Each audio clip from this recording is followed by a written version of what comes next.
Hi everyone. सभी छात्रों को स्टडी आईएएस विथ आर के यादव में स्वागत है। जैसा कि मैं आज UPSC optional paper sociology paper first से जो कि 2025 में का प्रीवियस ईयर्स पेपर का एनालिसिस के रूप में आंसर राइटिंग करा रहा हूं। अगर आपने इन प्रीवियस ईयर्स के प्रश्नों को हल करना सीख गए तो हम ये दावा कर सकते हैं कि कि आप किसी भी प्रश्न का उत्तर आसानी से लिख सकते हैं। आपको कहीं से किसी भी प्रश्न का उत्तर लिखने में कोई कठिनाई नहीं होगी। सोशियोलॉजी एक ऐसा सब्जेक्ट है जो आपको पेपर फर्स्ट में भी सोसाइटी के रूप में मदद करेगा। इसीलिए सोशियोलॉजी को आप 2 से 3 महीने के अंदर में कंप्लीट दोनों पेपर तैयार कर सकते हैं। इसीलिए हिंदी माध्यम के विद्यार्थियों के लिए सोशियोलॉजी सबसे सरल सब्जेक्ट है। सोशियोलॉजी, फिलॉसफी ये सबसे छोटा सब्जेक्ट है। अब हम सीधे प्रश्नों पर चलते हैं जो कि आपको ये आगामी यूपीएससी मेंस 2026, 27, 28, 29, 30 को लिखने में बहुत ही मदद करेगा अगर आपने इन सभी प्रश्नों को तैयार कर लिए तो। अब हम सीधे प्रश्नों पर चलते हैं क्योंकि हम प्रश्न के अकॉर्डिंग पॉइंट टू पॉइंट उत्तर देने का प्रयास कर रहे हैं, जिससे हम 1.5 से 2 घंटे के अंदर में सभी प्रश्नों को एक ही वीडियो में कवर कर दें। चलिए हम सीधे प्रश्नों पर चलते हैं। प्रश्न है, सामान्य बुद्धि क्या है? सामान्य ज्ञान और समाजशास्त्र एक दूसरे से कैसे संबंधित हैं? व्याख्या कीजिए। सबसे पहले हम सामान्य बुद्धि के बारे में बताएंगे, उसके बाद सामान्य ज्ञान और समाजशास्त्र के एक दूसरे से कैसे संबंध हैं के बारे में बतलाएंगे। सबसे पहले हम भूमिका लिखेंगे प्रश्न के अकॉर्डिंग, उसके बाद मुख्य भाग, मेन बॉडी पार्ट, उसके बाद निष्कर्ष कंक्लूजन पर चलेंगे।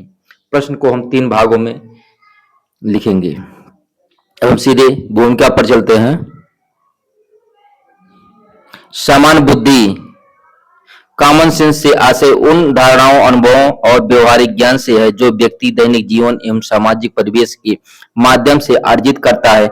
यह सहज अनुभवजन्य तथा परंपराओं पर आधारित होता है। समाजशास्त्र इसी सामान्य ज्ञान से प्रारंभ होकर वैज्ञानिक विश्लेषण द्वारा सामाजिक वास्तविकताओं को समझने का प्रयास करता है। अब हम मुख्य भाग पर चलते हैं। सामान्य बुद्धि और सामान्य ज्ञान की विशेषताएं। ये दैनिक अनुभवों एवं परंपराओं पर आधारित होते हैं। इनमें वैज्ञानिक पद्धति, वस्तुनिष्ठता तथा व्यवस्थित परीक्षण का अभाव होता है। ये स्थान, समय और संस्कृति के अनुसार भिन्न हो सकते हैं। अब हम सामान्य ज्ञान और समाजशास्त्र का संबंध देखेंगे, क्या क्या संबंध है। पहला है प्रारंभिक आधार। समाजशास्त्र सामान्य ज्ञान से प्राप्त धारणाओं को अध्ययन का विषय बनाता है। दूसरा है वैज्ञानिक परीक्षण। समाजशास्त्र सामान्य धारणाओं का तथ्यात्मक एवं अनुभवजन्य विश्लेषण करता है। तीसरा पॉइंट है पूर्वाग्रहों का निराकरण। सी राइट मिल्स के अनुसार समाजशास्त्री कल्पना, सोशियोलॉजिकल इमेजिनेशन व्यक्तिगत अनुभवों को व्यापक सामाजिक संरचनाओं से जोड़ती है। अगला पॉइंट है अंतर। सामान्य ज्ञान व्यक्तिपरक एवं सहज होता है, जबकि समाजशास्त्र वस्तुनिष्ठ, व्यवस्थित तथा सिद्धांतों एवं अनुसंधान पर आधारित होता है। अब हम निष्कर्ष पर चलते हैं। अतः सामान्य बुद्धि और समाजशास्त्र परस्पर संबंध है, किंतु दोनों समान नहीं है। सामान्य ज्ञान समाजशास्त्रीय अध्ययन का प्रारंभिक बिंदु है, जबकि समाजशास्त्र वैज्ञानिक दृष्टिकोण अपनाकर सामाजिक घटनाओं की गहन एवं वस्तुनिष्ठ व्याख्या प्रस्तुत करता है। यही विशेषता समाजशास्त्र को सामान्य ज्ञान से पृथक एवं अधिक विश्वसनीय बनाती है। अब अगले प्रश्न पर चलते हैं। इसलिए प्रश्न को हम पॉइंट टू पॉइंट उत्तर देने का प्रयास कर रहे हैं। प्रश्न के अकॉर्डिंग हम अध्ययन क्षेत्र और पद्धति के संदर्भ में समाजशास्त्र और इतिहास के मध्य क्या संबंध है, समानताएं एवं विभिन्नताएं विवेचना कीजिए। सबसे पहले हम भूमिका लिखेंगे प्रश्न के अनुसार। समाजशास्त्र और इतिहास दोनों सामाजिक विज्ञान की महत्वपूर्ण शाखाएं हैं। इतिहास मानव समाज की भूतकालीन घटनाओं का अध्ययन करता है, जबकि समाजशास्त्र सामाजिक संबंधों, संस्थाओं तथा सामाजिक प्रक्रियाओं का वैज्ञानिक विश्लेषण करता है। इसलिए दोनों विषय परस्पर पूरक माने जाते हैं। अब हम मुख्य भाग पर चलते हैं। समाजशास्त्र और इतिहास में समानताएं देखें। दोनों का अध्ययन विषय मानव समाज एवं उसकी गतिविधियां हैं। दोनों सामाजिक परिवर्तन एवं विकास को समझने का प्रयास करते हैं। दोनों अनुभवजन्य तथ्यों पर आधारित हैं। दोनों एक दूसरे को आवश्यक सामग्री एवं दृष्टिकोण प्रदान करते हैं। अब हम समाजशास्त्र और इतिहास में विभिन्नताएं देखेंगे, क्या क्या भिन्नताएं हैं। अध्ययन क्षेत्र के आधार पर समाजशास्त्र सामाजिक संबंधों एवं प्रक्रियाओं का अध्ययन करता है, जबकि इतिहास भूतकालीन घटनाओं का अध्ययन करता है। अब हम प्रकृति के आधार पर देखेंगे। समाजशास्त्र सामान्यीकरण पर बल देता है, जनरलाइजेशन पर बल देता है, जबकि इतिहास विशिष्ट घटनाओं के वर्णन पर केंद्रित होता है। अब हम पद्धति के आधार पर देखेंगे।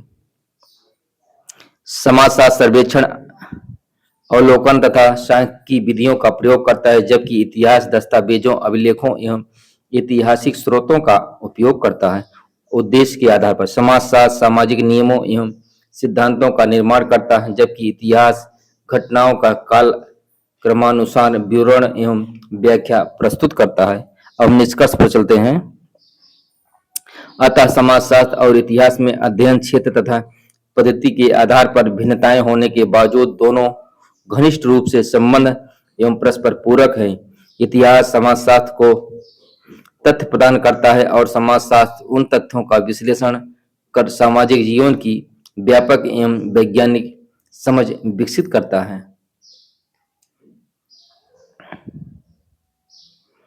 हम अगले प्रश्न पर चलते हैं। सामाजिक अनुसंधान में चर क्या है, इनके विभिन्न प्रकार क्या हैं, विस्तार से समझाइए। सबसे पहले हम भूमिका लिखेंगे। सामाजिक अनुसंधान में चर वह गुण, विशेषता या कारक है जिसका मान विभिन्न व्यक्तियों, समूहों अथवा परिस्थितियों में बदलता है। चर अनुसंधान की आधारभूत इकाई है, जिसके माध्यम से सामाजिक घटनाओं के बीच संबंधों का अध्ययन किया जाता है। पी.बी. यंग के अनुसार चर वह विशेषता है जो विभिन्न मात्राओं या श्रेणियों में परिवर्तित हो सकती है। हम सीधे मुख्य भाग पर चलते हैं। पहला है स्वतंत्र चर, वह कारक जो अन्य चरों को प्रभावित करता है। उदाहरण शिक्षा का स्तर, आय पर प्रभाव। अगला पॉइंट है आश्रित चर, वह चर जो स्वतंत्र चर से प्रभावित होता है। उदाहरण आय का स्तर। अब अगला पॉइंट देखेंगे मध्यस्थ या हस्तक्षेपी चर, स्वतंत्र और आश्रित चर के बीच संबंध को प्रभावित करता है। उदाहरण शिक्षा और आय के बीच कौशल। हम अगला पॉइंट देखेंगे नियंत्रित चर, अनुसंधान में स्थिर रखे जाने वाले कारक। उदाहरण आय, लिंग आदि। अब अगला पॉइंट देखेंगे गुणात्मक चर, जिनका मापन श्रेणियों के रूप में होता है। उदाहरण के रूप में धर्म, जाति, लिंग।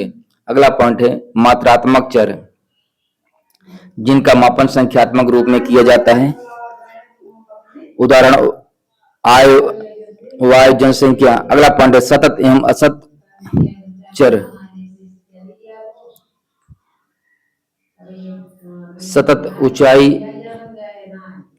वजन आदि। असतत बच्चों की संख्या, परिवार के सदस्यों की संख्या आदि। सतत एवं असतत चर। पहला है सतत चर, ऊंचाई, वजन। अब हम असतत चर देखेंगे बच्चों की संख्या, परिवार के सदस्यों की संख्या आदि। अब हम सीधे निष्कर्ष पर चलते हैं। अतः सामाजिक अनुसंधान में चर वैज्ञानिक विश्लेषण का प्रमुख साधन है। विभिन्न प्रकार के चरों की पहचान और उनका उचित वर्गीकरण शोध की वैधता, विश्वसनीयता तथा सामाजिक घटनाओं के कारण परिणाम संबंधों को समझने में अत्यंत महत्वपूर्ण भूमिका निभाता है। यही कारण है कि चर सामाजिक अनुसंधान की रीढ़ माने जाते हैं।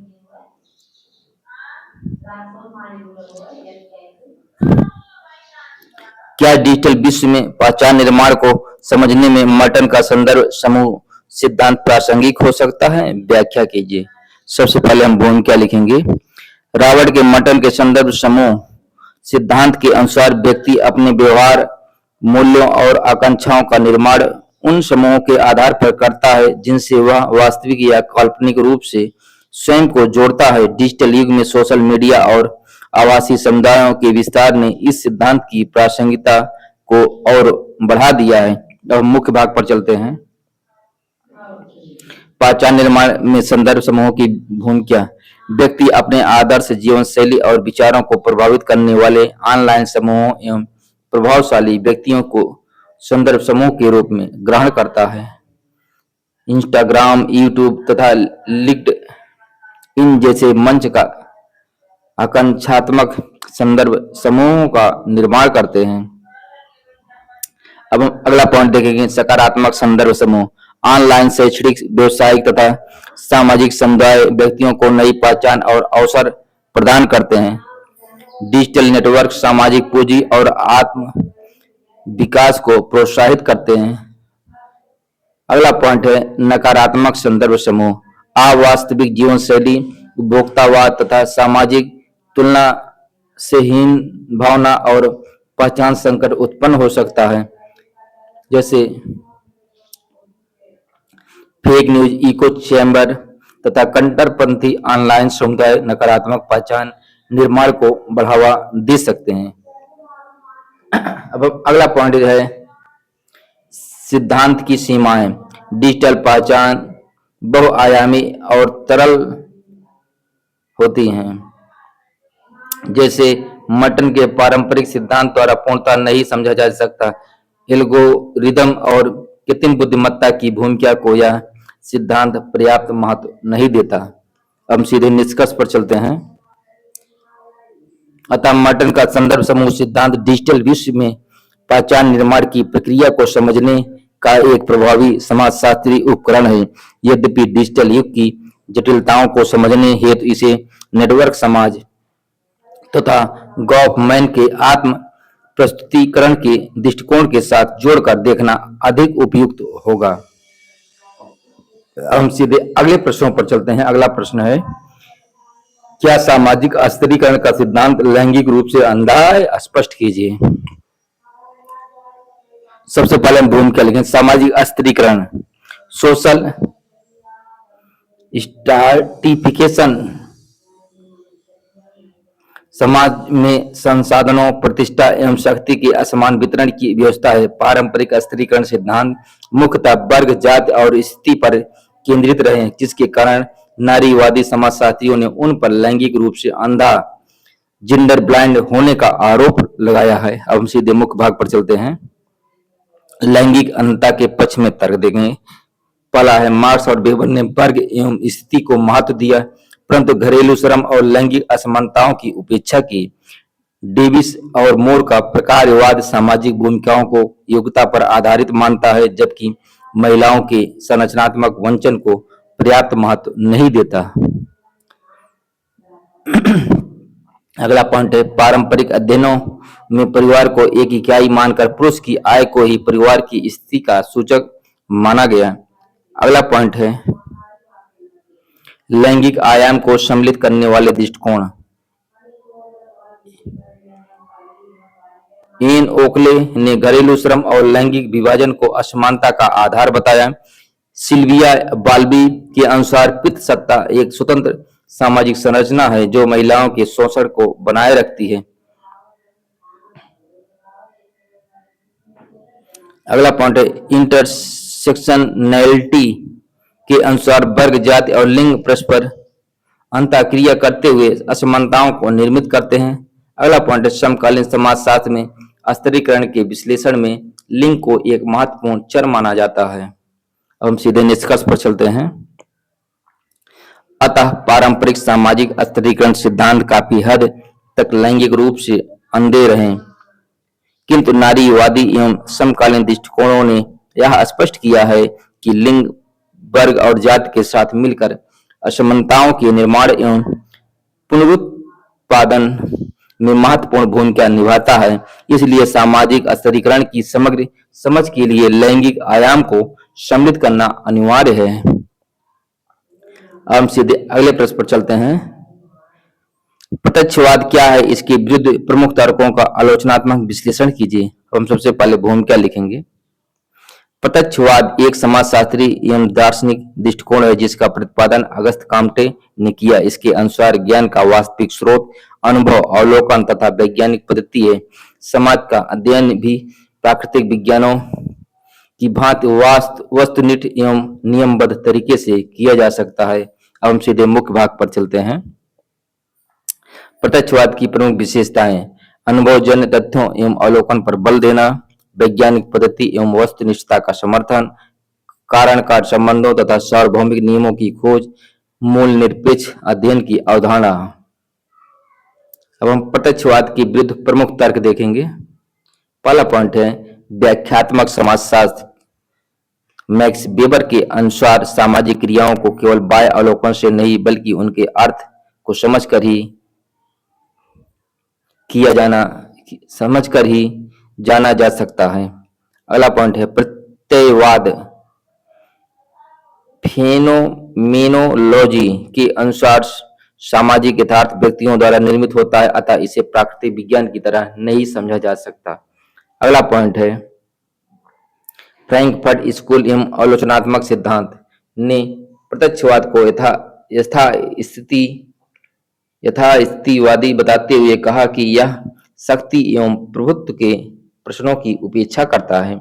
अगला पॉइंट है नारीवादी दृष्टिकोण के अनुसार प्रत्यक्षवाद तथाकथित वस्तुनिष्ठता के नाम पर लैंगिक अनुभवों एवं असमानताओं की अनदेखी करता है। अगला पॉइंट है पोस्ट मॉडर्न विचारक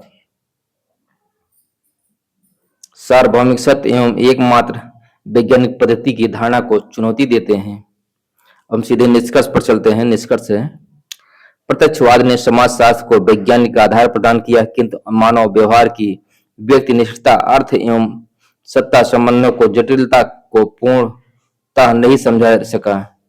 अतः समकालीन समाजशास्त्र में प्रत्यक्षवादी तथा व्याख्यात्मक दोनों दृष्टिकोणों के समन्वय को अधिक उपयुक्त माना जाता है। अब हम सीधे अगले प्रश्न पर चलते हैं। अगला प्रश्न है मार्क्स द्वारा प्रतिपादित ऐतिहासिक भौतिकवाद की मुख्य विशेषताओं पर प्रकाश डालिए। समकालीन समाजों को समझने में यह सिद्धांत किस सीमा तक प्रासंगिक है, व्याख्या कीजिए। सबसे पहले हम भूमिका लिखेंगे। प्रश्न के अनुसार कार्ल मार्क्स का ऐतिहासिक भौतिकवाद समाज परिवर्तन की एक वैज्ञानिक व्याख्या है जिसके अनुसार आर्थिक संरचना एवं उत्पादन संबंध समाज की राजनीतिक, कानूनी तथा वैचारिक संस्थाओं को निर्धारित करते हैं। यह इतिहास को वर्ग संघर्ष एवं भौतिक परिस्थितियों के संदर्भ में समझाता है। हम सीधे मुख्य भाग पर चलेंगे। ऐतिहासिक भौतिकवाद की प्रमुख विशेषताएं। पहला है आर्थिक आधार, इकोनॉमिक्स बेस की प्रधानता देखेंगे। उत्पादन शक्तियां एवं उत्पादन संबंध सामाजिक संरचना को निर्धारित करते हैं। दूसरा पॉइंट है आधार एवं अधिरचना का सिद्धांत। राज्य, धर्म, शिक्षा एवं संस्कृति आर्थिक आधार से प्रभावित होते हैं। अगला पॉइंट है वर्ग संघर्ष। इतिहास शोषक एवं शोषित वर्गों के संघर्ष का इतिहास है। अगला पॉइंट है द्वंद्वात्मक परिवर्तन। अंतर विरोधों के कारण समाज एक अवस्था से दूसरी अवस्था में विकसित होता है। अगला पॉइंट है उत्पादन पद्धतियों का क्रमिक विकास। आदिम साम्यवाद, दास प्रथा, सामंतवाद, पूंजीवाद और समाजवाद। अब हम समकालीन समाजों में प्रासंगिकता देखेंगे। क्या क्या हमें देखने को मिलता है। आर्थिक असमानता एवं पूंजी का संकेंद्रण को समझने में उपयोगी। दूसरा पॉइंट है वैश्वीकरण एवं कारपोरेट पूंजीवाद के प्रभावों की व्याख्या करता है। गिग अर्थव्यवस्था और श्रम के असुरक्षण को समझाने में सहायक। थॉमस पिकेटी तथा इमैनुअल वालरस्टीन जैसे विद्वानों के अध्ययन इसकी प्रासंगिकता दर्शाते हैं। अब हम सीमाएं देखें क्या क्या इसमें। अत्यधिक आर्थिक नियतिवाद, जात, लिंग, धर्म एवं पहचान आधारित असमानताओं की सीमित व्याख्या। तीसरा पॉइंट है उत्तर औद्योगिक एवं सूचना समाज की जटिलताओं को पूर्ण नहीं समझा पाता। अब हम सीधे निष्कर्ष पर चलते हैं। यद्यपि ऐतिहासिक भौतिकवाद की कुछ सीमाएं हैं, फिर भी आर्थिक संरचनाओं, असमानताओं तथा सत्ता संबंधों के विश्लेषण से में यह आज भी अत्यंत प्रासंगिक सिद्धांत है। समकालीन समाज की बहुआयामी प्रकृति को समझने हेतु इसे अन्य समाजशास्त्रीय दृष्टिकोणों के साथ समन्वित रूप में देखना अधिक उपयोगी होता है। अब हम अगला प्रश्न देखेंगे। विश्वसनीयता से आप क्या समझते हैं? सामाजिक विज्ञान अनुसंधान में विश्वसनीयता के महत्व की विवेचना कीजिए। सबसे पहले हम प्रश्न के अनुसार भूमिका लिखेंगे। सामाजिक विज्ञान अनुसंधान में विश्वसनीयता से आशय किसी मापन उपकरण, विधि अथवा परीक्षण की उस क्षमता से है जिसके द्वारा समान परिस्थितियों में बार बार प्रयोग करने पर समान अथवा संगत परिणाम प्राप्त हो। यह शोध निष्कर्षों की स्थिरता एवं सुसंगतता का सूचक है। अब हम मुख्य भाग पर चलते हैं।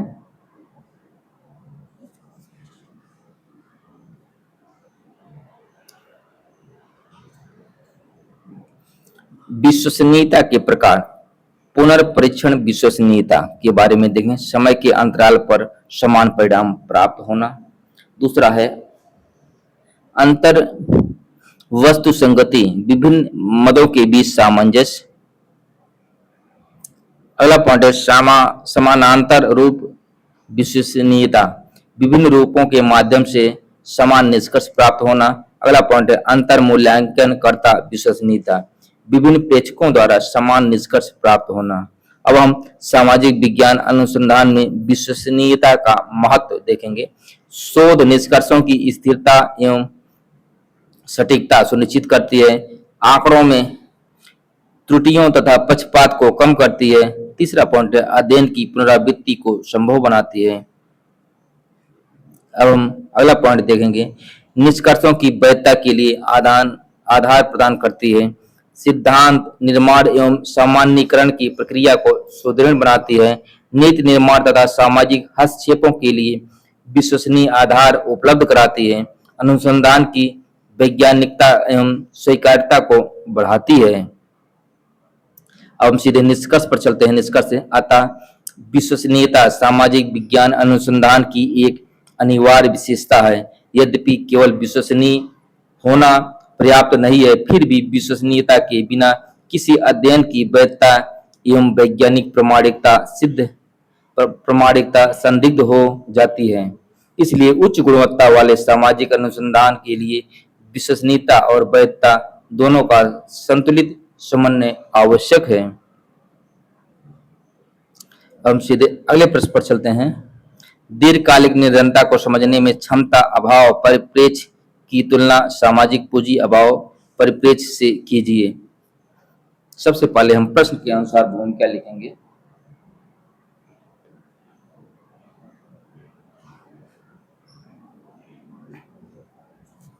दीर्घकालिक निर्धनता केवल आय की कमी का परिणाम नहीं है, बल्कि अवसरों, संसाधनों तथा सामाजिक संबंधों की कमी से भी उत्पन्न होती है। अमर्त्य सेन का क्षमता अभाव दृष्टिकोण तथा पियरे बोरदियू एवं पुटनम से प्रेरित सामाजिक पूंजी अभाव दृष्टिकोण सोशल कैपिटल डिप्रीविएशन दृष्टिकोण निर्धनता की अलग अलग व्याख्या प्रस्तुत करते हैं। हम सीधे मुख्य भाग पर चलते हैं। क्षमता अभाव परिप्रेक्ष्य। अमर्त्य सेन के अनुसार निर्धनता का मूल कारण व्यक्तियों की क्षमताओं और विकल्पों का अभाव है।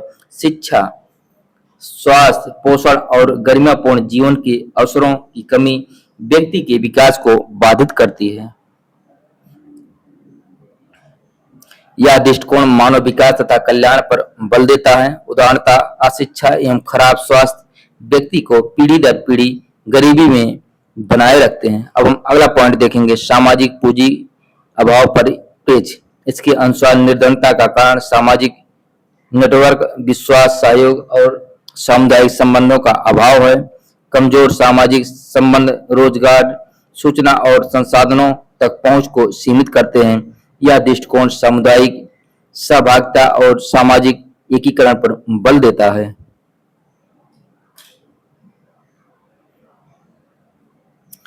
उदाहरणतः हाशिए के समुदायों का सामाजिक बहिष्करण उन्हें दीर्घकालिक निर्धनता में फंसाए रखता है। अब हम तुलनात्मक विश्लेषण देखेंगे।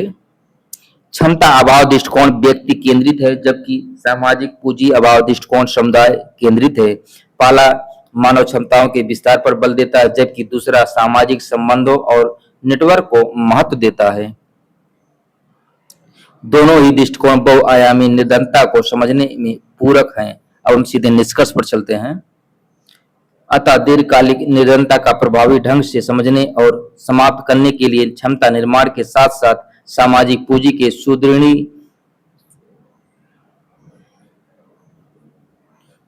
सुदृढ़ीकरण की आवश्यकता है। समावेशी विकास, गुणवत्तापूर्ण शिक्षा, स्वास्थ्य सेवाएं तथा सामाजिक सहभागिता दोनों दृष्टिकोणों के समन्वय से ही सतत गरीबी उन्मूलन संभव है। अब हम नेक्स्ट प्रश्न पर चलते हैं। क्या दबाव समूह लोकतंत्र के लिए एक खतरा है या एक आवश्यक तत्व? उपयुक्त उदाहरणों के साथ व्याख्या कीजिए। सबसे पहले हम भूमिका लिखेंगे।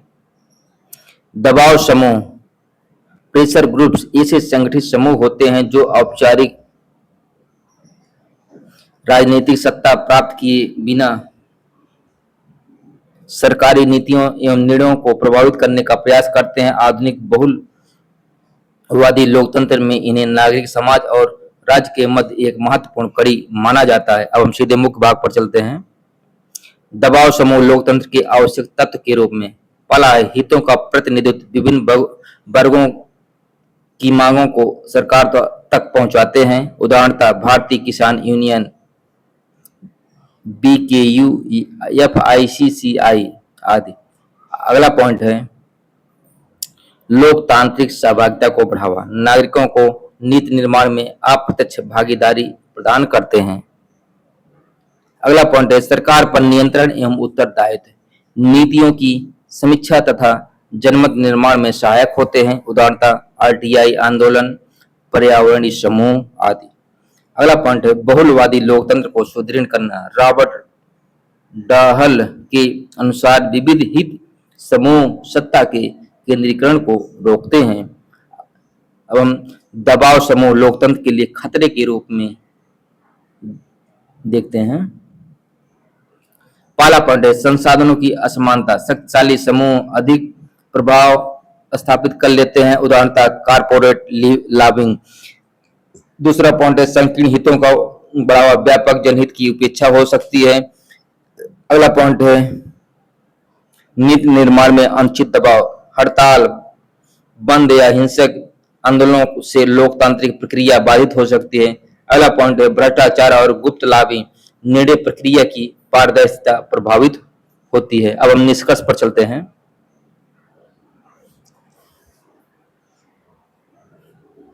दबाव समूह लोकतंत्र के लिए न तो पूर्णतः खतरा है और न ही स्वतः लाभकारी। पारदर्शिता, उत्तरदायित्व तथा संवैधानिक सीमाओं के भीतर कार्य करने पर वे लोकतंत्र के आवश्यक तत्व सिद्ध होते हैं। अतः संतुलित एवं विनियमित दबाव समूह लोकतांत्रिक शासन को अधिक सहभागी, उत्तरदायी और बहुलवादी बनाते हैं। तो हम सीधे अगले प्रश्न पर चलते हैं। उपकल्पना क्या है? सामाजिक अनुसंधान में उपकल्पना के महत्व का आलोचनात्मक मूल्यांकन कीजिए। सबसे पहले हम भूमिका लिखेंगे। उपकल्पना एक अस्थायी तार्किक तथा परीक्षण योग्य कथन है जो दो या अधिक चरों के मध्य संभावित संबंध को व्यक्त करता है। लुडबर्ग के अनुसार उपकल्पना एक अस्थायी सामान्यीकरण है जिसकी सत्यता की जांच शेष रहती है। यह सामाजिक अनुसंधान को दिशा एवं संरचना प्रदान करती है। हम सीधे मुख्य भाग पर चलते हैं। सामाजिक अनुसंधान में उपकल्पना का महत्व देखेंगे। पाला है, अनुसंधान को दिशा प्रदान करती है तथा अध्ययन के उद्देश्य स्पष्ट करती है। दूसरा पॉइंट है प्रासंगिक तथ्यों के चयन में सहायता करती है, जिससे समय और संसाधनों की बचत होती है। तीसरा पॉइंट है सिद्धांत निर्माण एवं परीक्षण का आधार बनती है। अगला पॉइंट है चर के मध्य संबंधों की व्याख्या करने में सहायक होती है। फिर अगला पॉइंट देखेंगे निष्कर्षों का के सामान्यीकरण तथा भविष्यवाणी की क्षमता को बढ़ाती है। अब हम आलोचनात्मक मूल्यांकन देखेंगे। पूर्वाग्रह की संभावना शोधकर्ता उपकल्पना के अनुरूप तथ्यों का चयन कर सकता है। अन्वेषणात्मक अध्ययनों में उपकल्पना सदैव आवश्यक नहीं होती है। अब हम अगला पॉइंट देखेंगे जटिल सामाजिक घटनाओं को सीमित चरों तक सीमित कर देने से वास्तविकता का पूर्ण चित्र नहीं मिल पाता। अगला पॉइंट है गुणात्मक अनुसंधान में अत्यधिक उपकल्पना केंद्रित दृष्टिकोण नई अंतर्दृष्टियों को बाधित कर सकता है तथा रॉबर्ट के मर्टन के अनुसार मध्य स्तरीय सिद्धांतों के विकास में उपकल्पना अत्यंत महत्वपूर्ण साधन है। अब हम सीधे निष्कर्ष पर चलते हैं।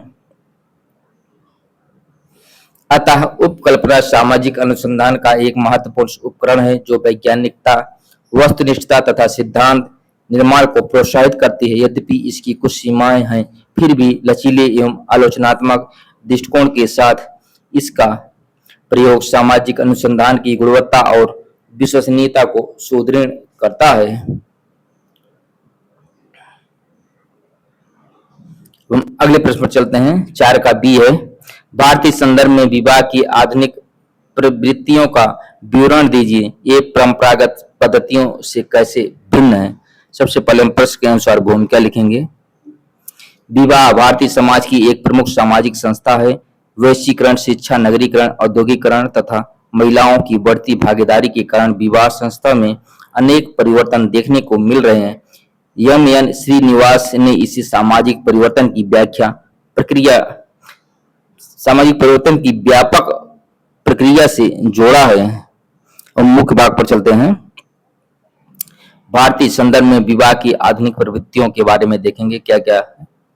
विवाह की आयु में वृद्धि तथा बाल विवाह की कमी, प्रेम विवाह एवं अंतर जाति विवाह की स्वीकृति में वृद्धि, जीवन साथी के चयन में व्यक्तिगत स्वतंत्रता का बढ़ना, दहेज प्रथा के प्रति विरोध तथा समानता आधारित वैवाहिक संबंधों का विकास, महिलाओं की शिक्षा एवं आर्थिक आत्मनिर्भरता के कारण विवाह में साझेदारी की भावना का बढ़ना। अगला पॉइंट है विवाह विच्छेद, तलाक तथा पुनर्विवाह की स्वीकृति में वृद्धि, विवाह के उद्देश्यों में परिवर्तन जहां धार्मिक कर्तव्यों के स्थान पर भावनात्मक संतुष्टि एवं साहचर्य को महत्व दिया जा रहा है। अगला पॉइंट है डिजिटल माध्यमों एवं वैवाहिक वेबसाइटों के माध्यम से जीवन साथी चयन की प्रवृत्ति। अब सीधे अगले पॉइंट पर चलते हैं। परंपरागत पद्धतियों से भिन्नता देखेंगे। परंपरागत विवाह मुख्यतः परिवार एवं जाति आधारित थे, जबकि आधुनिक विवाह व्यक्ति केंद्रित है। पहले संयुक्त परिवार एवं पितृसत्तात्मक नियंत्रण प्रमुख था, अब समानता एवं सहभागिता पर बल है। पूर्व में तलाक एवं पुनर्विवाह सामाजिक रूप से अस्वीकार्य थे, जबकि वर्तमान में उनकी स्वीकृति बढ़ी है।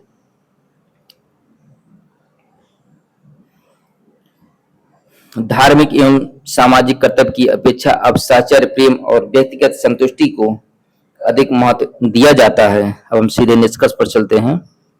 अतः भारतीय विवाह संस्था निरंतर परिवर्तनशील है। यद्यपि परंपरागत मूल्यों का प्रभाव अभी भी विद्यमान है, फिर भी आधुनिक प्रवृत्तियां विवाह को अधिक लोकतांत्रिक, समानतामूलक एवं व्यक्तिवादी स्वरूप प्रदान कर रही हैं, जो भारतीय समाज में व्यापक सामाजिक परिवर्तन का द्योतक है। अब नेक्स्ट प्रश्न पर चलते हैं।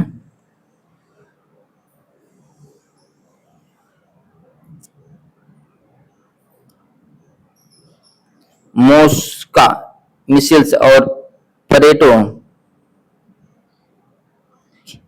अभिजात वर्ग के सिद्धांतों में समानताओं और विभिन्नताओं को आप किस रूप में पहचानेंगे, इनके मुख्य बिंदुओं पर चर्चा कीजिए। सबसे पहले हम भूमिका लिखेंगे। अभिजात वर्ग सिद्धांत समाज में सत्ता और संसाधनों के असमान वितरण की व्याख्या करता है।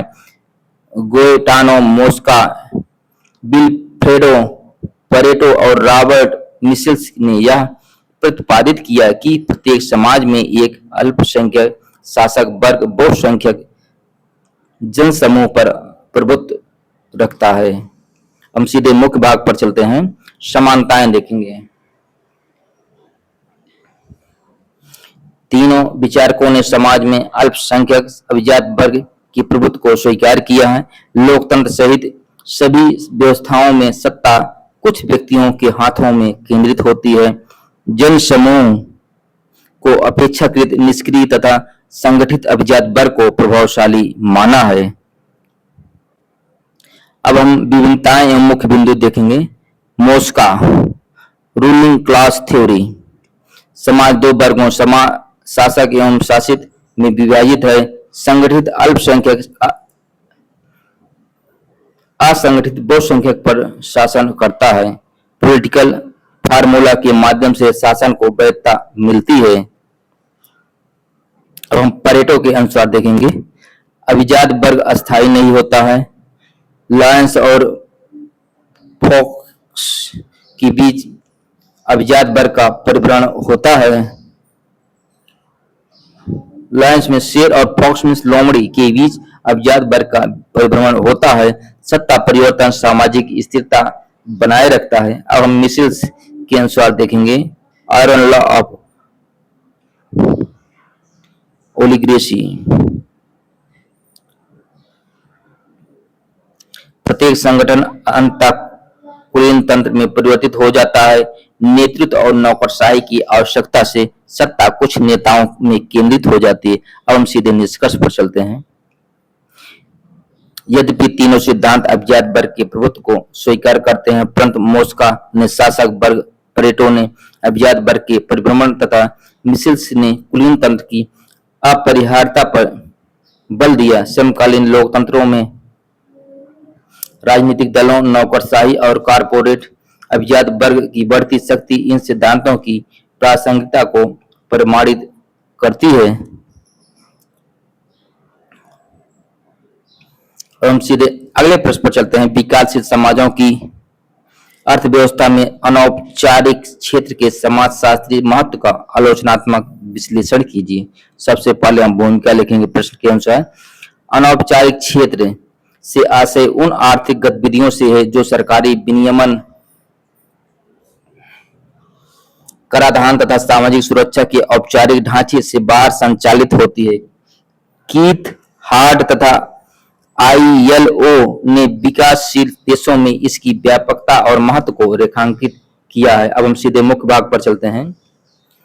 अनौपचारिक क्षेत्र का समाजशास्त्रीय महत्व देखें। पहला है रोजगार का प्रमुख स्रोत। भारत सहित अधिकांश विकासशील देशों में यह बड़ी संख्या में श्रमिकों को आजीविका प्रदान करता है। दूसरा पॉइंट है ग्रामीण शहरी प्रवासियों का समायोजन। प्रवासी एवं अल्प कुशल श्रमिकों के लिए आजीविका का माध्यम बनता है। अगला पॉइंट है सामाजिक पूंजी और नेटवर्क का विकास। जाति, नातेदारी तथा सामुदायिक संबंधों पर आधारित आर्थिक सहयोग को बढ़ावा देता है। अगला पॉइंट है महिलाओं एवं हाशिए के समूहों का आर्थिक समावेशन। स्वरोजगार एवं लघु उद्यमों के माध्यम से सहभागिता सुनिश्चित करता है। अगला पॉइंट है उद्यमशीलता और स्थानीय अर्थव्यवस्था को प्रोत्साहन।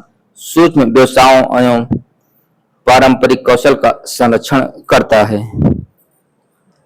अगला पॉइंट देखेंगे आलोचनात्मक विश्लेषण।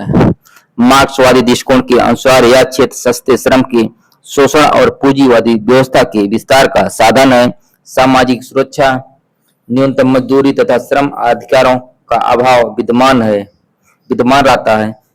लैंगिक असमानता, बाल श्रम तथा कार्यस्थल की असुरक्षा जैसी समस्याएं व्यापक हैं।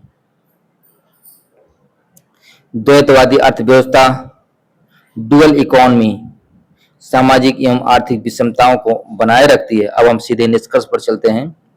अनौपचारिक क्षेत्र विकासशील समाजों में आजीविका और सामाजिक समावेशन का महत्वपूर्ण आधार है, किंतु इसकी असुरक्षित प्रकृति सामाजिक न्याय को चुनौती भी प्रस्तुत करती है। अतः औपचारीकरण, सामाजिक सुरक्षा तथा कौशल विकास के माध्यम से इसे समावेशी एवं गरिमापूर्ण रोजगार के स्रोत में परिवर्तित करना आवश्यक है। अब हम अगले खंड पर चलते हैं। अब इसका खंड ए का पहला प्रश्न और खंड बी का पांचवा प्रश्न अनिवार्य होता है, और खंड ए से आप चाहे 2 प्रश्न कर सकते हो और खंड बी से चाहे आप 2 प्रश्न कर। कुल एक खंड से आपको 3 प्रश्न करने होते हैं, एक खंड से आपको 2 प्रश्न करने होते हैं। पहला और पांचवा अनिवार्य होता है और आपकी स्वेच्छा पर है। जो आपको प्रश्न इजी लगे उसी के आपको हल करना है। अब हम सीधे प्रश्न पर चलते हैं। समाजशास्त्र का विषय क्षेत्र किस तरह से अद्वितीय है, व्याख्या कीजिए। सबसे पहले हम भूमिका लिखेंगे। समाजशास्त्र मानव समाज, सामाजिक संबंधों, संस्थाओं तथा सामाजिक प्रक्रियाओं का वैज्ञानिक अध्ययन है। अगस्त काम्टे ने इसे सामाजिक भौतिकी तथा एमिल दुर्खिम ने सामाजिक तत्वों के विज्ञान के रूप में परिभाषित किया है। इसका विषय क्षेत्र अन्य सामाजिक विज्ञानों की अपेक्षा व्यापक एवं विशिष्ट है। अब हम मुख्य भाग पर चलते हैं। समाजशास्त्र के विषय क्षेत्र की अद्वितीय निम्नलिखित आधारों पर स्पष्ट होती है। पहला है समग्र दृष्टिकोण। यह समाज के विभिन्न पक्षों, आर्थिक, राजनीतिक, धार्मिक एवं सांस्कृतिक का परस्पर संबंधों से अध्ययन करता है। दूसरा है सामाजिक संबंधों का अध्ययन। मैकाइबर एवं पेज के अनुसार समाजशास्त्र सामाजिक संबंधों के जाल, वेब ऑफ सोशल रिलेशनशिप्स का अध्ययन करता है। अगला पॉइंट है वैज्ञानिक एवं वस्तुनिष्ठ पद्धति। समाजशास्त्र अवलोकन, सर्वेक्षण, साक्षात्कार तथा सांख्यिकीय विश्लेषण जैसी वैज्ञानिक विधियों का उपयोग करता है। अगला पॉइंट देखेंगे सूक्ष्म एवं व्यापक दोनों स्तरों का अध्ययन। यह परिवार, समूह एवं अंतःक्रिया से लेकर सामाजिक संरचना, वर्ग तथा वैश्वीकरण तक का विश्लेषण करता है। हम अगला पॉइंट देखेंगे परिवर्तनशील समाज का अध्ययन।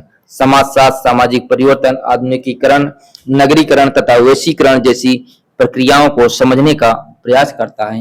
हम अगला पॉइंट देखेंगे अंतर विषयी प्रकृति के बारे में। यह अर्थशास्त्र, राजनीति विज्ञान, मनोविज्ञान एवं मानवशास्त्र से अंतर संबंध स्थापित करते हुए भी अपनी स्वतंत्र पहचान बनाए रखता है। अब हम सीधे निष्कर्ष पर चलते हैं। इस प्रकार समाजशास्त्र का विषय क्षेत्र अपनी व्यापकता, वैज्ञानिकता तथा सामाजिक संबंधों के समग्र अध्ययन के कारण अद्वितीय है। समकालीन जटिल समाज को समझने और सामाजिक समस्याओं को के समाधान हेतु इसका महत्व निरंतर बढ़ रहा है। अब हम अगले प्रश्न पर चलते हैं। क्या सामाजिक स्थिरीकरण पर संरचनात्मक प्रकार्यात्मक परिप्रेक्ष्य यथास्थिति को बढ़ावा देता है? अपने उत्तर के लिए कारण बताइए। अब हम सबसे पहले भूमिका लिखेंगे। संरचनात्मक प्रकार्यात्मक दृष्टिकोण जिसका विकास टैलकट, पार्सन्स तथा डेविस एवं मूर ने किया, समाज को एक समन्वित व्यवस्था मानता है जिसमें सामाजिक स्थिरीकरण, विभिन्न भूमिकाओं के प्रभावी निर्वहन तथा सामाजिक स्थिरता के लिए आवश्यक माना जाता है। इसी कारण इस दृष्टिकोण पर यथास्थिति को प्रोत्साहित करने का आरोप लगाया जाता है। अब हम सीधे मुख्य भाग पर चलते हैं। सामाजिक स्थिरीकरण के संबंध में संरचनात्मक प्रकार्यात्मक दृष्टिकोण निम्न कारणों से यथास्थिति को बढ़ावा देता है। पहला है डेविस एवं मूर के अनुसार असमानता समाज के लिए प्रकार्यात्मक है क्योंकि इससे प्रतिभाशाली व्यक्तियों को महत्वपूर्ण पदों हेतु प्रेरणा मिलती है। अब हम अगले प्रश्न पर चलते हैं। यह दृष्टिकोण सामाजिक व्यवस्था, सहमति तथा और स्थिरता पर बल देता है तथा संघर्ष एवं शोषण को अपेक्षाकृत कम महत्व देता है। यह विद्यमान संस्थाओं और मूल्यों को आवश्यक एवं वैध मानकर उन्हें उनके संरक्षण का समर्थन करता है। अगला पॉइंट है मेलविन ट्यूमिन ने आलोचना की कि यह दृष्टिकोण अवसरों की असमानता और वंशानुगत विशेषाधिकारों की अपेक्षा करता है। अगला पॉइंट है मार्क्सवादी तथा संघर्षवादी विचारकों के अनुसार यह दृष्टिकोण प्रभुत्वशाली वर्गों के हितों को वैधता प्रदान करता है तथा सामाजिक परिवर्तन की संभावनाओं को सीमित करता है। हालांकि प्रकार्यवाद का उद्देश्य असमानताओं का समर्थन करना नहीं बल्कि उनके सामाजिक प्रकारों की व्याख्या करना है। अब हम सीधे निष्कर्ष पर चलते हैं। अतः कहा जा सकता है कि सामाजिक स्थिरीकरण का संरचनात्मक प्रकार्यात्मक परिप्रेक्ष्य सामाजिक स्थिरता और व्यवस्था पर अत्यधिक बल देने के कारण यथास्थिति को बढ़ावा देता हुआ प्रतीत होता है। फिर भी इसकी सीमाओं को समझने के लिए संघर्षवादी एवं आलोचनात्मक दृष्टिकोणों के साथ समन्वित विश्लेषण आवश्यक है। अब हम सीधे अगले प्रश्न पर चलते हैं। क्या आपको लगता है कि औपचारिक कार्यस्थल लैंगिक पूर्वाग्रह से मुक्त होते हैं? अपने तर्क प्रस्तुत कीजिए। सबसे पहले हम भूमिका लिखेंगे। औपचारिक कार्यस्थल नियमों, योग्यता तथा संस्थागत प्रक्रियाओं पर आधारित होते हैं। यद्यपि इनका उद्देश्य समान अवसर प्रदान करना है, फिर भी समाज में विद्यमान लैंगिक धारणाएं तथा और शक्ति संबंध कार्यस्थलों को पूर्णतः लैंगिक पूर्वाग्रह से मुक्त नहीं होने देते। सिल्विया बाल्बी तथा फेमिनिस्ट समाजशास्त्रियों ने इसे प्रतिशतात्मक संरचनाओं का विस्तार माना है। हम सीधे मुख्य भाग पर चलते हैं। औपचारिक कार्यस्थलों में विद्यमान लैंगिक पूर्वाग्रह। पहला है वेतन असमानता। समान कार्य के बावजूद महिलाओं को अपेक्षाकृत कम पारिश्रमिक प्राप्त होता है। दूसरा है ग्लास सीलिंग प्रभाव। उच्च प्रबंधकीय एवं नेतृत्व पदों तक महिलाओं की सीमित पहुंच। अगला पॉइंट है व्यवसायिक पृथक्करण। कुछ कार्यों को पुरुषों अथवा महिला कार्य के रूप में देखा जाता है।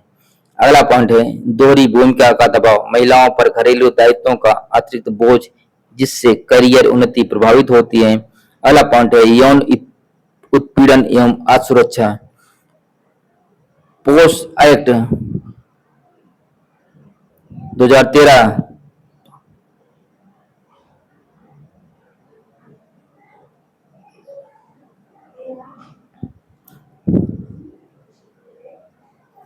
पोक्सो एक्ट 2013 के बावजूद अनेक मामलों में शिकायतों की कम रिपोर्टिंग होती है। अब अगला पॉइंट देखेंगे लैंगिक समानता को बढ़ावा देने वाले पक्ष। समान अवसर एवं आरक्षण संबंधी नीतियां, मातृत्व लाभ अधिनियम तथा पोक्सो अधिनियम जैसी कानूनी व्यवस्थाएं, विविधता और समावेशन संबंधी कारपोरेट नीतियां, दूरस्थ कार्य और लचीले कार्य समय जैसी व्यवस्थाएं। अब हम सीधे निष्कर्ष पर चलते हैं। अतः औपचारिक कार्यस्थल पूर्णतः लैंगिक पूर्वाग्रह से मुक्त नहीं है बल्कि वे समाज में विद्यमान असमानताओं को आंशिक रूप से प्रतिबिंबित करते हैं।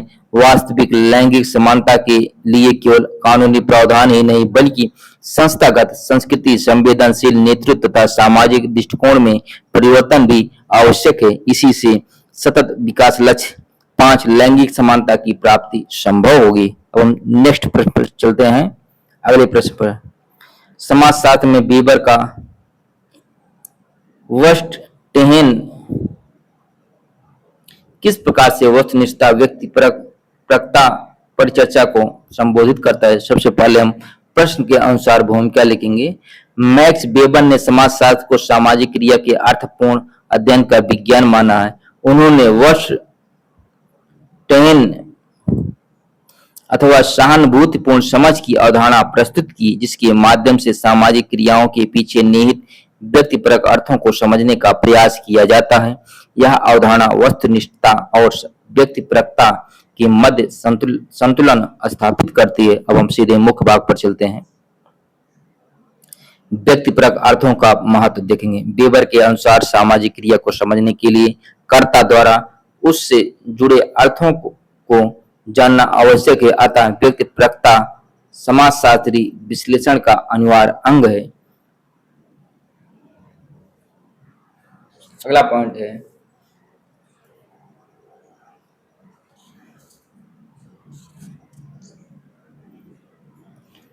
विषय व्यक्तिपरक अर्थ है, किंतु शोधकर्ता को अपने मूल निर्णयों से मुक्त रहकर मूल निरपेक्षता बनाए रखनी चाहिए। हम अगला पॉइंट देखेंगे, आदर्श प्रकार का प्रयोग। वेबर ने आदर्श प्रकारों को विश्लेषणात्मक उपकरण के रूप में विकसित किया, जिससे सामाजिक यथार्थ का वस्तुनिष्ठ एवं तुलनात्मक अध्ययन संभव हो सके। अब हम अगला पॉइंट देखेंगे, व्याख्यात्मक समाजशास्त्र। वेबर ने प्रत्यक्षवाद और पूर्ण व्यक्तिपरकता के बीच मध्य मार्ग अपनाया। उनके अनुसार सामाजिक विज्ञानों में कांडात्मक व्याख्या तथा अर्थबोध दोनों आवश्यक है। हम सीधे निष्कर्ष पर चलते हैं। इस प्रकार वेबर का वेस्टेन व्यक्तिपरक अर्थों की समझ को वैज्ञानिक पद्धति और मूल निरपेक्षता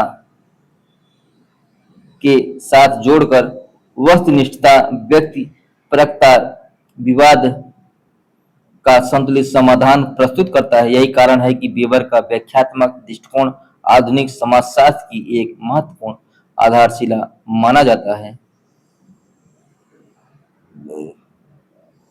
अब हम सीधे अगले प्रश्न पर चलते हैं, शिक्षा और कौशल विकास किस सीमा तक सामाजिक परिवर्तन का एक माध्यम बन सकते हैं? आलोचनात्मक मूल्यांकन के लिए सबसे पहले हम भूमिका लिखेंगे। समाजशास्त्र में शिक्षा को समाजीकरण तथा सामाजिक परिवर्तन का महत्वपूर्ण साधन माना गया है। दुर्खीम ने शिक्षा को सामाजिक एकता का माध्यम, जबकि पाउलो फ्रे ने इसे मुक्ति एवं चेतना के विकास का साधन माना। वर्तमान ज्ञान आधारित अर्थव्यवस्था में कौशल विकास भी सामाजिक गतिशीलता का प्रमुख आधार बन गया है। अब हम सीधे मुख्य भाग पर चलते हैं। सामाजिक परिवर्तन के माध्यम के रूप में शिक्षा और कौशल विकास। पहला है सामाजिक गतिशीलता को प्रोत्साहन। शिक्षा व्यक्ति को वर्ग, जाति तथा लिंग आधारित सीमाओं से ऊपर उठने का अवसर प्रदान करती है। अगला पॉइंट है आर्थिक सशक्तिकरण। कौशल विकास रोजगार एवं उद्यमिता को बढ़ावा देता है, जिससे गरीबी में कमी आती है। अब हम अगला पॉइंट देखेंगे, लैंगिक समानता एवं जागरूकता। महिला शिक्षा से स्वास्थ्य, प्रजनन तथा निर्णय निर्माण में सुधार होता है। अगला पॉइंट है लोकतांत्रिक मूल्यों का विकास। शिक्षा नागरिकता, सहिष्णुता और संवैधानिक मूल्यों को सुदृढ़ करती है। तकनीकी एवं सांस्कृतिक परिवर्तन में नई तकनीकों और नवाचारों को अपनाने में शिक्षा सहायक होती है। अब हम सीमाएं एवं आलोचनात्मक दृष्टिकोण देखेंगे। बोर्डियू के अनुसार शिक्षा सांस्कृतिक पूंजी के माध्यम से सामाजिक असमानताओं को पुनरुत्थान करती है। वोल्स एवं जिंटिस के अनुसार शिक्षा व्यवस्था पूंजीवादी संरचना को बनाए रखने का कार्य करती है। अगला पॉइंट है गुणवत्तापूर्ण शिक्षा एवं कौशल प्रशिक्षण तक पहुंच में वर्गीय, जाति एवं लैंगिक विषमताएं विद्यमान हैं। अगला पॉइंट है कौशल और रोजगार के बीच असंगति के कारण शिक्षित बेरोजगारी की समस्या उत्पन्न होती है। अगला पॉइंट है डिजिटल विभाजन एवं क्षेत्रीय असमानताएं परिवर्तन की प्रक्रिया को सीमित करती हैं। हम सीधे निष्कर्ष पर चलते हैं। अतः शिक्षा एवं कौशल विकास सामाजिक परिवर्तन के शक्तिशाली साधन है, किंतु उनकी प्रभावशीलता समान अवसर, गुणवत्तापूर्ण पहुंच तथा समावेशी नीतियों पर निर्भर करती है। जैसा कि अमर्त्य सेन की क्षमता दृष्टिकोण में प्रतिपादित है, शिक्षा तभी वास्तविक सामाजिक परिवर्तन का माध्यम बन सकती है जब वह व्यक्ति की स्वतंत्रताओं और क्षमताओं का विस्तार करे। हम सीधे अगले प्रश्न पर चलते हैं। विज्ञान क्या है? क्या आपको लगता है कि प्राकृतिक विज्ञानों में प्रयोग की जाने वाली विधियों को समाजशास्त्र में उपयोग किया जा सकता है? अपने उत्तर के समर्थन में कारण बताइए। सबसे पहले हम प्रश्न के अनुसार भूमिका लिखेंगे। विज्ञान ज्ञान प्राप्त करने की ऐसी व्यवस्थित, तार्किक तथा अनुभवजन्य प्रक्रिया है जिसके माध्यम से तथ्यों का अवलोकन, वर्गीकरण, परीक्षण तथा सामान्यीकरण किया जाता है। अगस्त काम्टे ने समाजशास्त्र को सामाजिक भौतिकी के रूप में स्थापित करने का प्रयास किया। अब हम सीधे मुख्य भाग पर चलते हैं। प्राकृतिक विज्ञानों की कुछ विधियां समाजशास्त्र में उपयोगी हैं, जैसे अवलोकन, वर्गीकरण, तुलनात्मक वित्त तथा सांख्यिकी विश्लेषण का प्रयोग सामाजिक तथ्यों के अध्ययन में किया जाता है। दुर्खिम ने सुसाइड के अध्ययन में वैज्ञानिक पद्धति का सफल प्रयोग किया। अगला है सर्वेक्षण, प्रश्नावली तथा परिकल्पना निर्माण जैसी विधियां भी प्राकृतिक विज्ञानों से प्रेरित हैं। अब हम किंतु समाजशास्त्र में इन विधियों का पूर्णतः यांत्रिक प्रयोग संभव नहीं, क्योंकि इसके बारे में देखेंगे। पहला है मानव व्यवहार गतिशील, अर्थ प्रधान तथा व्यक्तिपरक होता है। नियंत्रित प्रयोगशाला परिस्थितियां प्रायः उपलब्ध नहीं होती।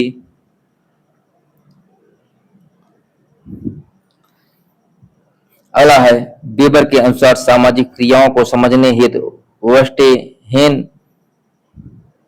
वेस्ट्रेहेन जैसी व्याख्यात्मक पद्धति आवश्यक है। हम सीधे निष्कर्ष पर चलते हैं। अतः समाजशास्त्र में प्राकृतिक विज्ञानों की विधियों का उपयोग किया जा सकता है, परंतु सामाजिक वास्तविकता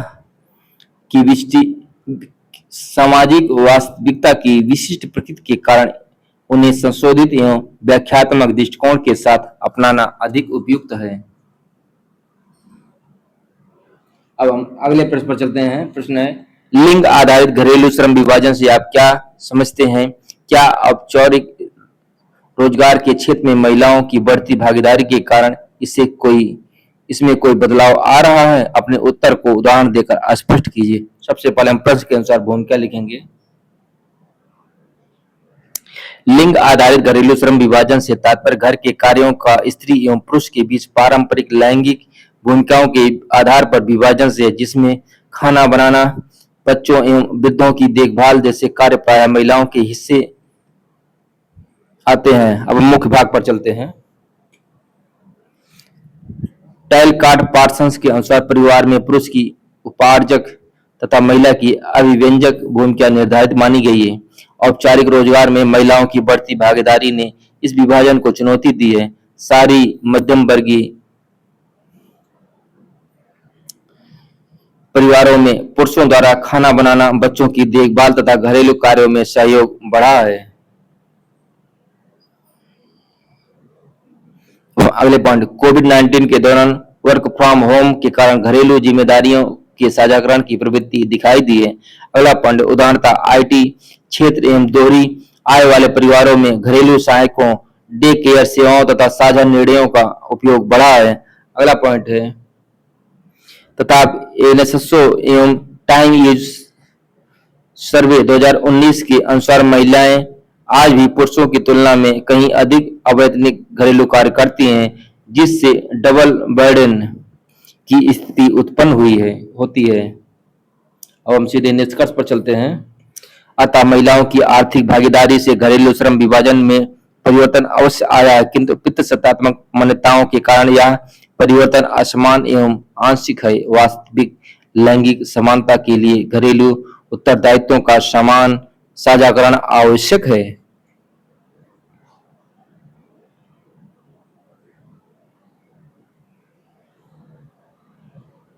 अगले प्रश्न पर चलते हैं। आप डिजिटल युग में सामाजिक आंदोलनों के महत्व का आकलन कैसे कर सकते हैं? व्याख्या कीजिए। सबसे पहले हम प्रश्न के अनुसार भूमिका लिखेंगे।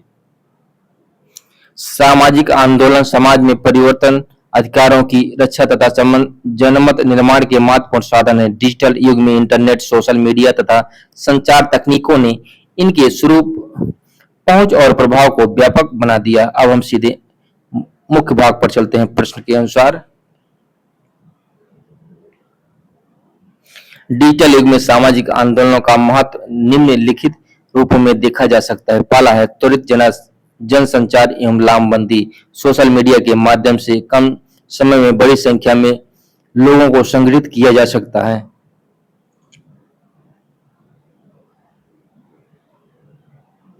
दूसरा पॉइंट है लोकतांत्रिक सहभागिता का विस्तार। हाशिए पर स्थित समूहों को भी अपनी आवाज उठाने का मंच प्राप्त हुआ है। अगला पॉइंट है वैश्विक एकजुटता। Me too, black lives matter तथा भारत में किसान आंदोलन जैसे अभियानों को अंतर्राष्ट्रीय समर्थन मिला है। हम अगला पॉइंट देखेंगे, जनमत निर्माण एवं जवाबदेही। डिजिटल मंच सरकारों और संस्थाओं पर पारदर्शिता तथा उत्तरदायित्व के लिए दबाव बनाते हैं। पांचवा पॉइंट है, संसाधनों की कम आवश्यकता। पारंपरिक आंदोलनों की तुलना में कम लागत पर व्यापक प्रचार संभव हुआ है। हालांकि फेक न्यूज, ट्रोलिंग, निगरानी तथा सेलेक्टिविज्म जैसी चुनौतियां इनके प्रभाव को सीमित भी करती हैं। अब हम सीधे निष्कर्ष पर चलते हैं। अतः डिजिटल युग में सामाजिक आंदोलन सामाजिक परिवर्तन के प्रभावी माध्यम बनकर उभरे हैं। यदि इन्हें तथ्यपरक सूचना, डिजिटल साक्षरता तथा लोकतांत्रिक मूल्यों के साथ संचालित किया जाए तो ये समावेशी और उत्तरदायी समाज के निर्माण में महत्वपूर्ण योगदान दे सकते हैं। हम अगले प्रश्न पर चलते हैं। अगला प्रश्न है, सामाजिक अनुसंधान के संदर्भ में निदर्शन से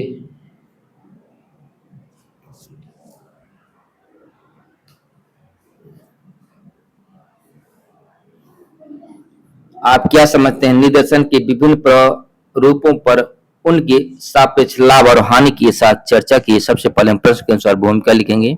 सामाजिक अनुसंधान में निदर्शन वह प्रक्रिया है जिसके माध्यम से समग्र जनसंख्या से कुछ प्रतिनिधि इकाइयों का चयन किया जाता है ताकि सीमित संसाधनों में विश्वसनीय निष्कर्ष प्राप्त किया जा सके। अब हम मुख्य भाग पर चलते हैं। प्रश्न के अनुसार निदर्शन के प्रमुख प्रारूप निम्नलिखित में। पहला है प्रायिकता निदर्शन।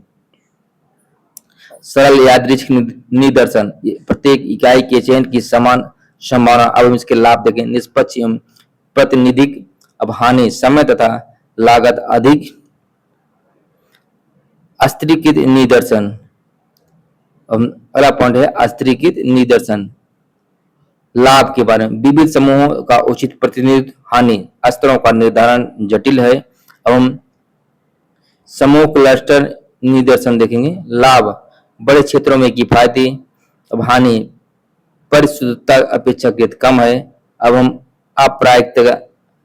अप्रायिकता निदर्शन के बारे में देखेंगे। उद्देश्यपूर्ण निदर्शन।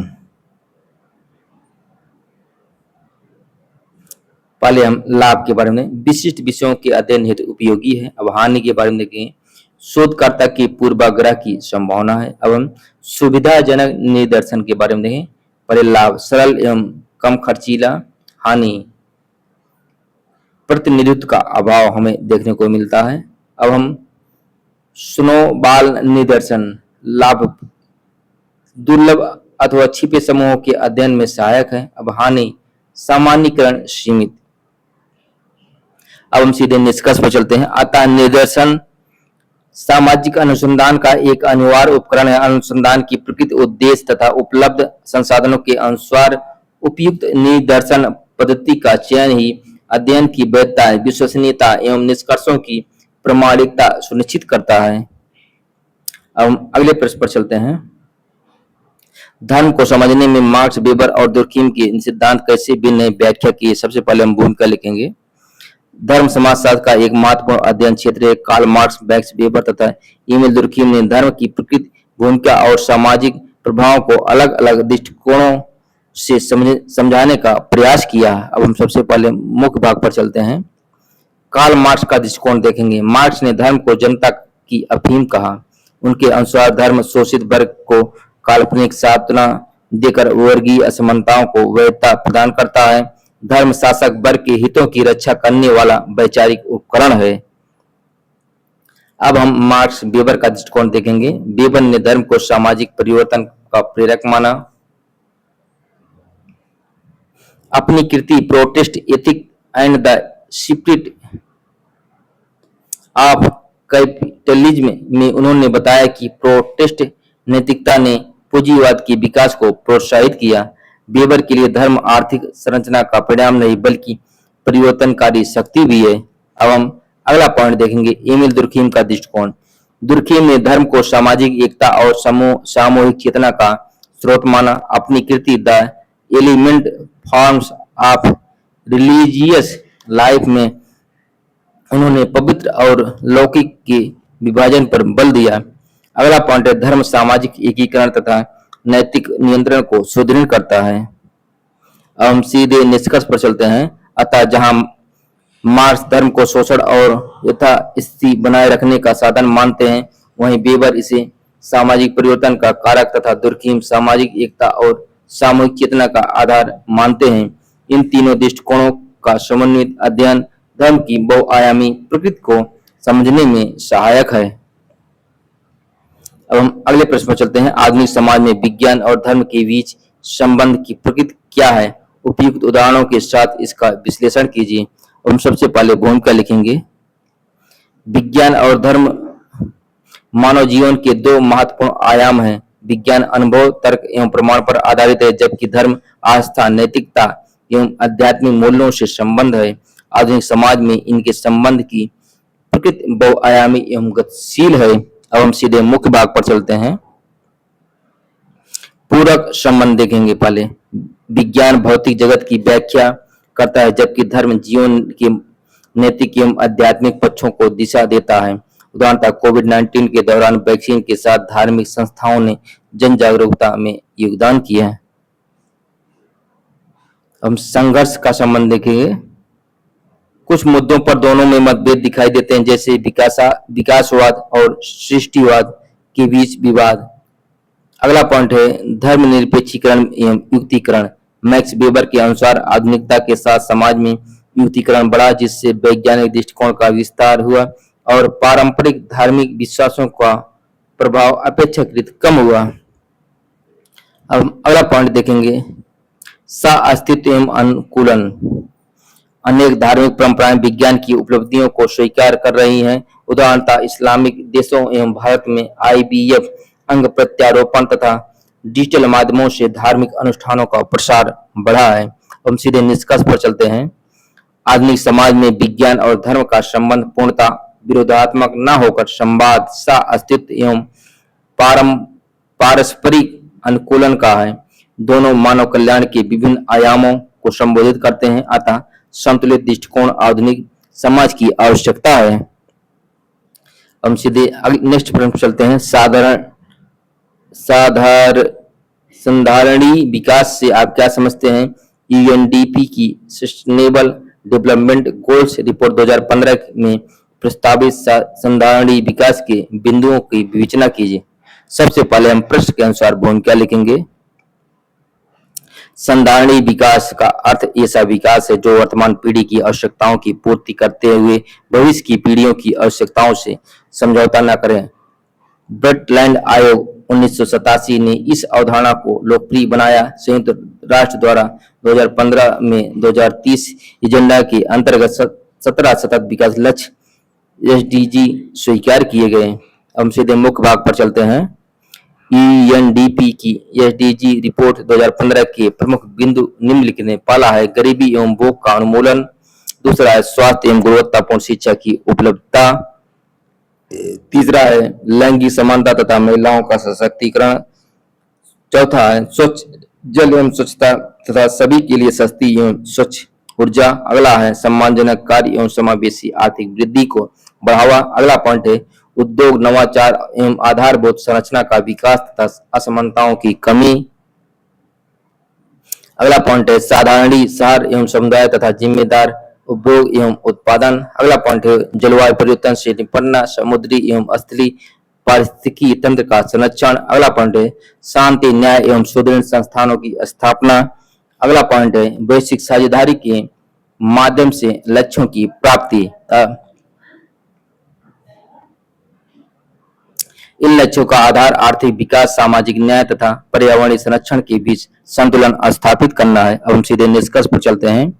संधारणीय विकास केवल आर्थिक वृद्धि का नहीं बल्कि समावेशी एवं पर्यावरण अनुकूल प्रगति का दृष्टिकोण है।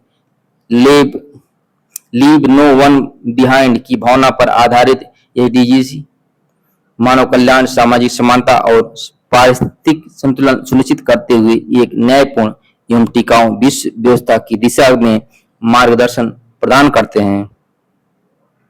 अब हम अगले प्रश्न पर चलते हैं। अगला प्रश्न है नागरिक समाज संगठनों जैसे NGO और स्वयं सहायता समूह धरातलीय स्तर पर सामाजिक परिवर्तनों को लाने में कैसे योगदान करते हैं, विवेचना कीजिए। सबसे पहले हम प्रश्न के अनुसार भूमिका लिखेंगे। नागरिक समाज संगठन राज्य और बाजार के बीच कार्य करने वाले स्वैच्छिक संगठन हैं।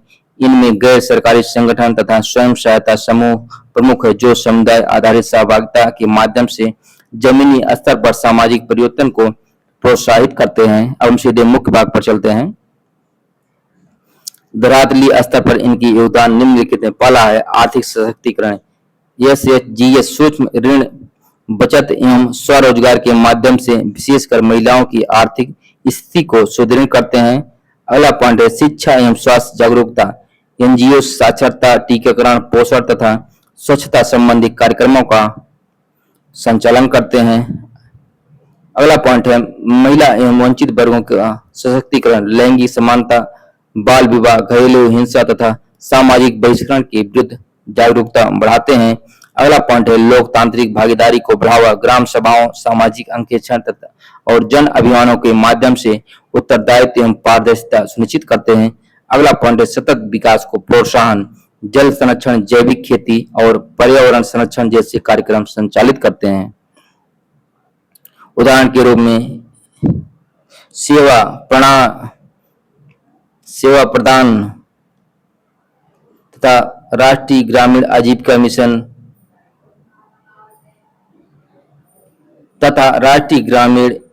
मिशन के अंतर्गत SHGS ने ग्रामीण महिलाओं के जीवन स्तर में उल्लेखनीय सुधार किया है। अब हम निष्कर्ष पर चलते हैं। इस प्रकार NGOs और स्वयं सहायता समूह सामाजिक पूंजी के निर्माण, सामुदायिक सहभागिता तथा समावेशी विकास को बढ़ावा देकर जमीनी स्तर पर सामाजिक परिवर्तन के प्रभावी माध्यम बनते हैं। इनके प्रयासों को राज्य की नीतियों और स्थानीय समुदायों के सहयोग से और अधिक सशक्त बनाया जा सकता है। अब हम अगले प्रश्न पर चलते हैं। अगला प्रश्न है कि यह नातेदारी किस प्रकार पारंपरिक नातेदारी व्यवस्था को चुनौती देती है, उदाहरण देकर प्रमाणित कीजिए। सबसे पहले हम प्रश्न के अनुसार भूमिका लिखेंगे।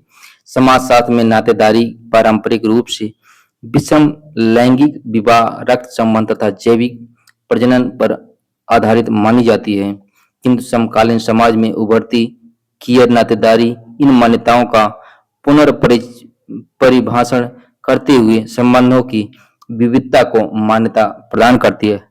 हम मुख्य भाग पर चलते हैं कि यह नातेदारी निम्न प्रकार से पारंपरिक नातेदारी व्यवस्था को चुनौती देती है। पहला है विषम लैंगिकता की अनिवार्यता को चुनौती। समान लिंग संबंध तथा एवं विवाह पारंपरिक परिवार की अवधारणा का विस्तार करते हैं। अगला पॉइंट है जैविक संबंधों से परे चयनित परिवार की अवधारणा। मित्र एवं समुदाय आधारित संबंधों को भी पारिवारिक महत्व दिया जाता है। अगला पॉइंट है लिंग भूमिकाओं का पुनर्निर्धारण। पुरुष एवं महिला की पारंपरिक भूमिकाओं के स्थान पर समानता और साझेदारी पर बल दिया जाता है। अगला पॉइंट है प्रजनन और अभिभावकत्व की नई अवधारणाएं। दत्तक ग्रहण, सरोगेसी तथा सहपालन के माध्यम से परिवार की संरचना का विस्तार होता है। अगला पॉइंट है कानूनी एवं सामाजिक मान्यताओं में परिवर्तन। अनेक देशों में समान लिंग विवाह को वैधता मिलने से नातेदारी की पारंपरिक सीमाएं विस्तृत हुई हैं। उदाहरणार्थ कैथ ब्रिस्टन ने फैमिलीज बी चूज में LGBTQ+ समुदाय द्वारा निर्मित चयनित परिवारों का उल्लेख किया है। भारत में धारा 377 के निरस्तीकरण 2018 ने कियर संबंधों को सामाजिक वैधता प्रदान करने की दिशा में महत्वपूर्ण कदम उठाया। अब हम सीधे निष्कर्ष पर चलते हैं। अतः कियर नातेदारी की पारंपरिक जैविक एवं विषम लैंगिक अवधारणाओं को चुनौती देकर अधिक समावेशी, बहुलतावादी और अधिकार आधारित सामाजिक संरचना के निर्माण की दिशा में योगदान देती है। अगर आपने इन सभी प्रश्नों को तैयार कर लिया तो आपको आगामी UPSC में 2026, 27, 28, 29, 30 सभी को लिखने में बहुत ही महत्वपूर्ण कारगर साबित होगा। SDIES में धन्यवाद। Thank you.